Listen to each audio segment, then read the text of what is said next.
Hello, Zach Murphy here, and thank you so much for tuning into my channel. Be sure to give a subscribe down below so that way you can be alerted when I post new teachings. And this teaching right here, I titled this Confidence in Him. And this teaching is based on 1 John chapter 5, verses 14 through 15. And I was actually studying 1 John a few days ago, and these two verses here really stuck out to me, really resonated with my spirit.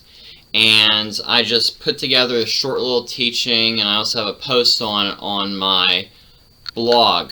So I just hope and pray that this is a blessing to you, and it certainly was even to myself. So before I go any further, let me open up in prayer. So Heavenly Father, I thank you for this opportunity to minister your word, the word of faith, over social media, Lord. I thank you, Lord, that the people that are watching us, Lord, that the eyes of their understanding are being opened, Lord, to these truths that are in your word.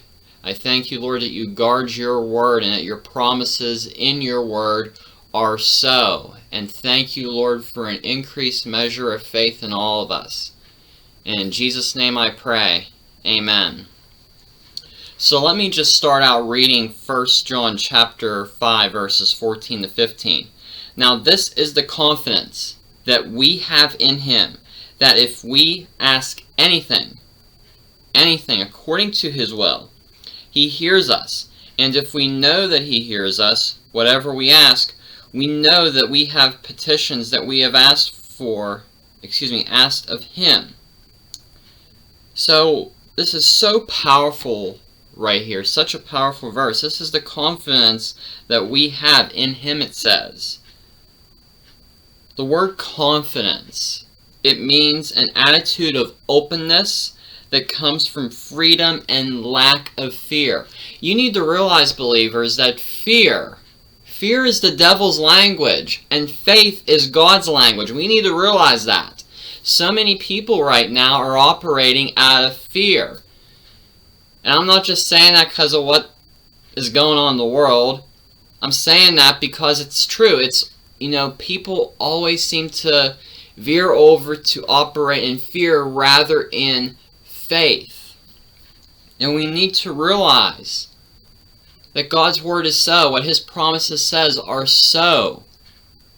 We are children of God. We have an inheritance in Him, and we need to realize that. And I'm doing a teaching series on facts of who we are as believers, who we are in our identity in Christ. And I definitely encourage you to check out that playlist. I've only done one video so far, but it's going to continue to grow because there is so much involved with our identity in Christ that has to do with our confidence in Him. We need to realize this. So, based off that definition of confidence, which I defined it as, and I kind of used another definition I found through a different dictionary, an attitude of openness that comes from freedom and lack of fear. If we're going to have confidence in Christ, we can't have a bunch of fear. We shouldn't have any fear. Fear is a narcotic of the devil. I believe Kenneth Hagin said that. Fear is the devil's narcotic. When you're operating out of fear, you're operating out of what the devil wants you to operate in. God, you're supposed to operate in faith. When you operate out of the kingdom of God, you operate out of faith. And let me paraphrase, just using that definition. Let me paraphrase 1 John chapter 5, verses 14 and 15. This is my own paraphrasing here. Now, this is the attitude we have in Him.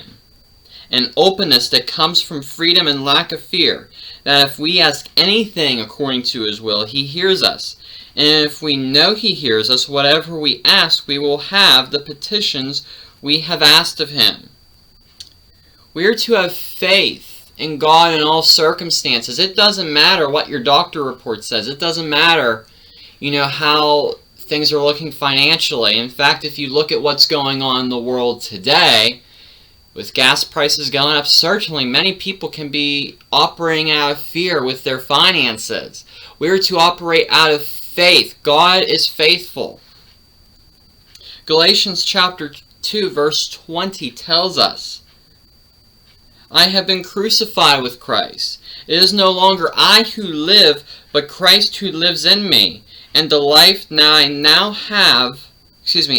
live in the flesh. I live by faith in the Son of God, who loved me and gave himself for me. We live in the flesh. Our flesh is not saved when we are born again. It is our spirit man that is saved when we are born again. We still have this flesh to deal with, and we still have our soul person to deal with. Our soul has to be transformed by the renewing of our mind. But our spirit is totally recreated. So we need to realize we live by faith in Jesus Christ. We don't live by faith in Bill Gates or Fauci. We live by faith in Jesus.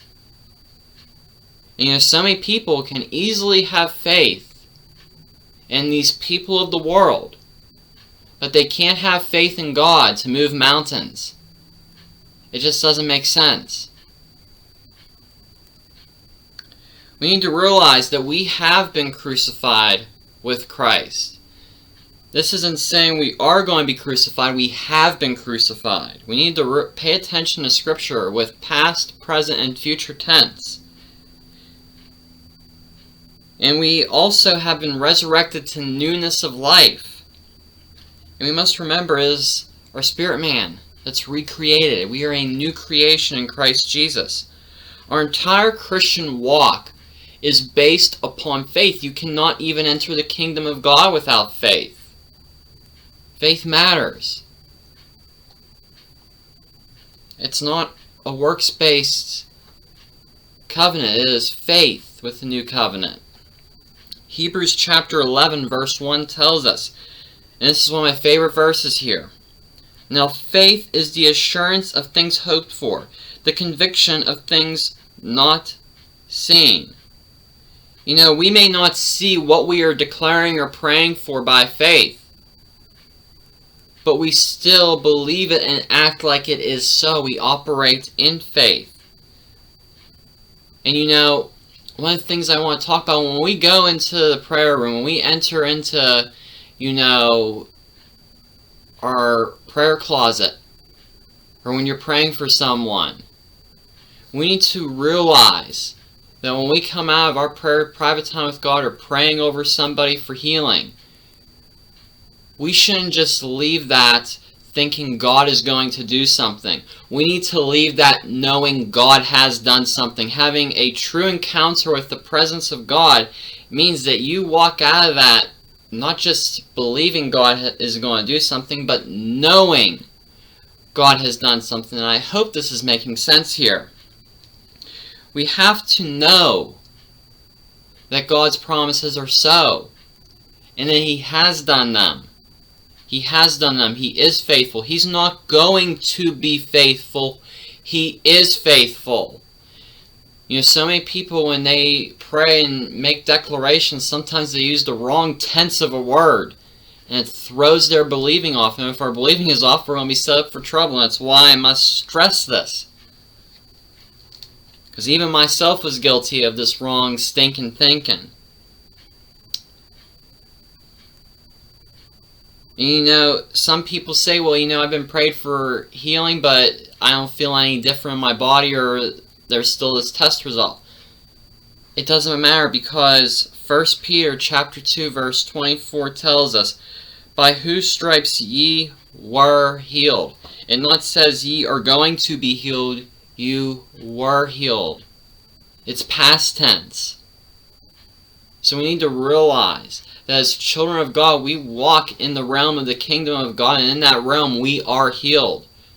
Yes, I believe some healings can be progressive, and I believe God will use doctors. However, we must be sure that we realize that healing was done away. It was done 2,000 years ago on the cross. Everything for healing has already been taken care of. We just need to accept what has been done with healing, just like we accept what has been done with salvation, redemption of sins. We need to do the same when it comes to healing. Same when it comes to deliverance. It's the same concept. But so often we become so earthbound. We just automatically, I feel whatever this is in my body, I must call up the doctor.